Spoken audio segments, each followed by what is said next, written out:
Support for Up to Date is provided by Geisinger, providing world-class care for our community, here where it matters.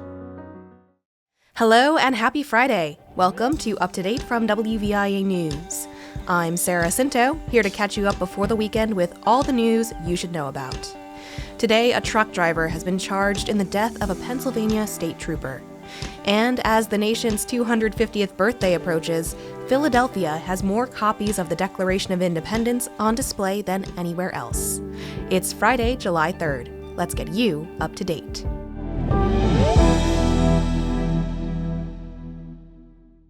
Our top local story today, a Massachusetts truck driver faces homicide by vehicle and several other charges in the death of a Pennsylvania state trooper on Interstate 81 in Schuylkill County on Wednesday. WVIA's Roger Dupuis has more. Michael Bond, 33, of Brockton, Massachusetts, was arrested following the crash that killed Trooper Michael Pahira in Butler Township as he was inspecting a tractor-trailer on the right shoulder of the interstate at about 7 a.m. Wednesday. State police said Bond was driving a 2019 Freightliner tractor-trailer with Florida license plates that veered off the roadway. He struck the side mirror of Pahira's parked Ford F-350 before striking the rear of the tractor-trailer the trooper was inspecting. Pahira's emergency lights were activated and both vehicles were out of the travel lanes, investigators said. Pahira was pinned beneath the front bumper of the truck Bond was driving, which immediately burst into flames. Investigators said construction workers from a nearby job site saw smoke coming from the highway, ran toward the crash, and pulled Pahira out from under the burning tractor-trailer. Acting State Police Commissioner George L. Bivens said his injuries were very severe and Pahira never regained consciousness. Bond was arraigned and committed to the Schuylkill County Prison in lieu of $700,000 bail. Court records show a preliminary hearing is set for July 16th. Roger Dupuis, WVIA News. Thanks, Roger. Find more of that story at WVIA.org.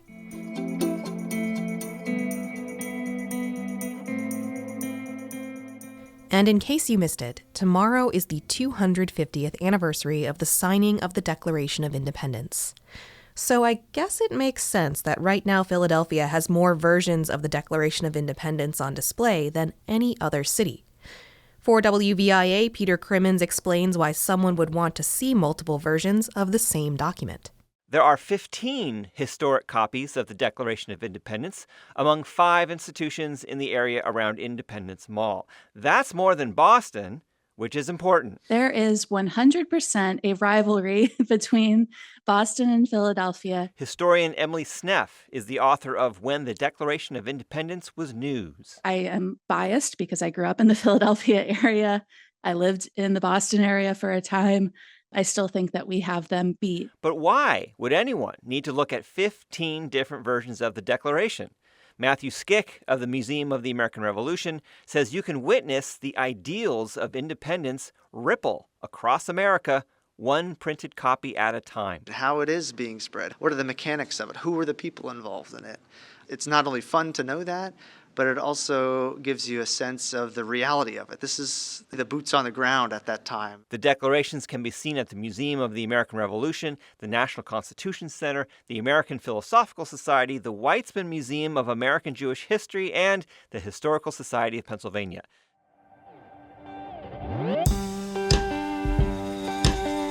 That was Peter Crimmins reporting. Stay with us. There's more up to date after this break.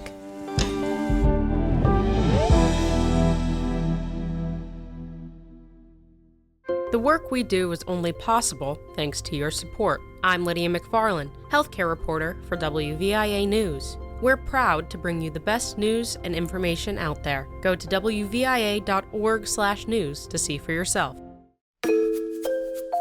Welcome back. So if you're hitting the trails this holiday weekend, you might be interested in this next story.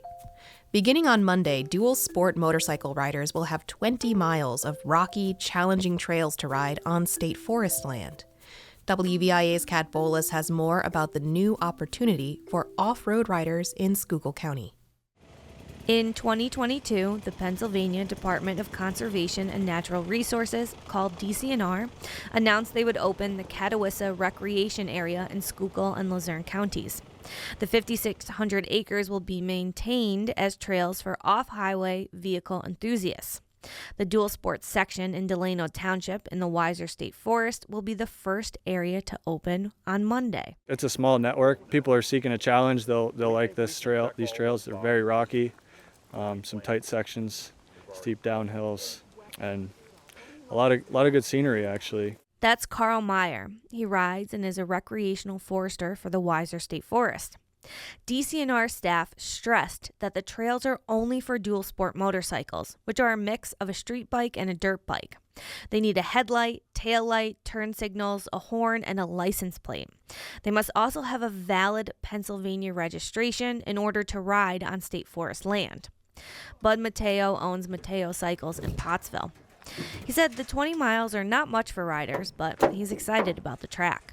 Off-road riders are a whole big, vast group of riders. There are lawyers, there's businessmen, there's you name it, they're there. You know, it's our fun time, it's our stress relief, and we just love to do it.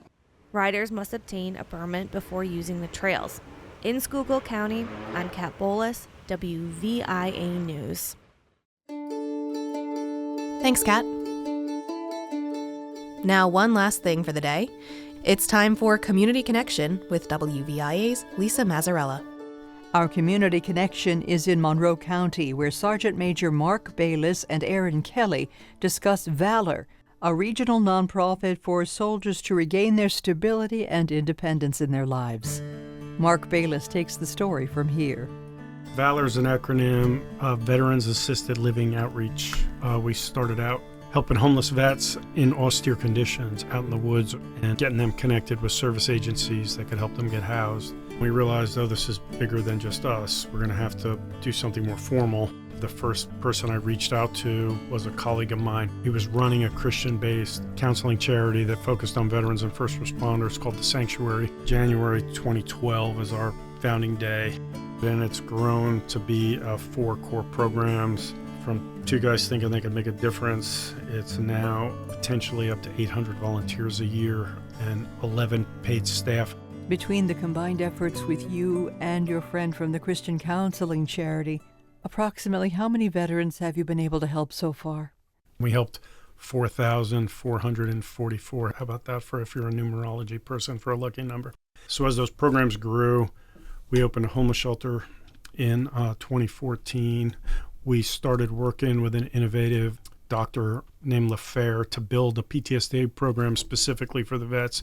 And now we have built our own PTSD programs from scratch, our own homeless programs from scratch, and we help about 1,400 homeless veterans in the street a year and about 2,200 homeless civilians in the street every year. Aaron is the life-changing catalyst there that keeps our recidivism rate low. And last year, we furnished 169 homeless veterans apartments on referrals, primarily from other agencies. Aside from PTSD and housing situations for veterans, is there a program in place that addresses the issue of food insecurity?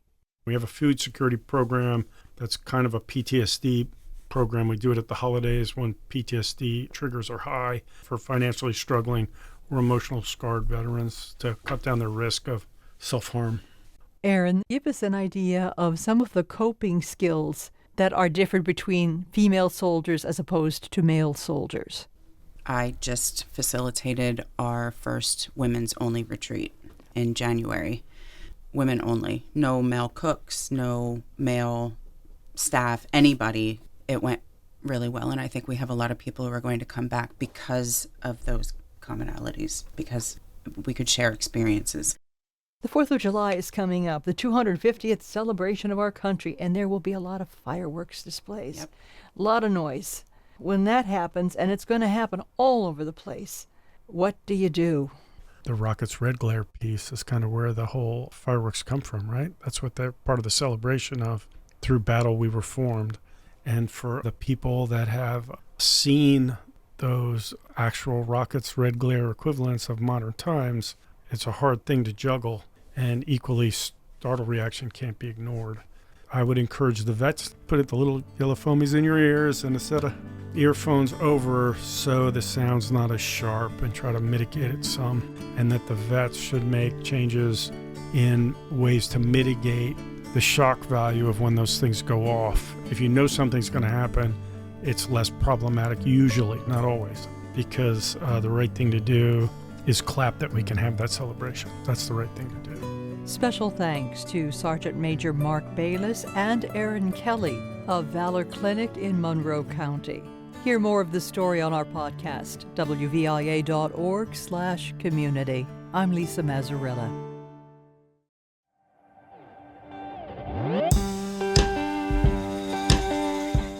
So, how are we feeling? All caught up and ready for the weekend?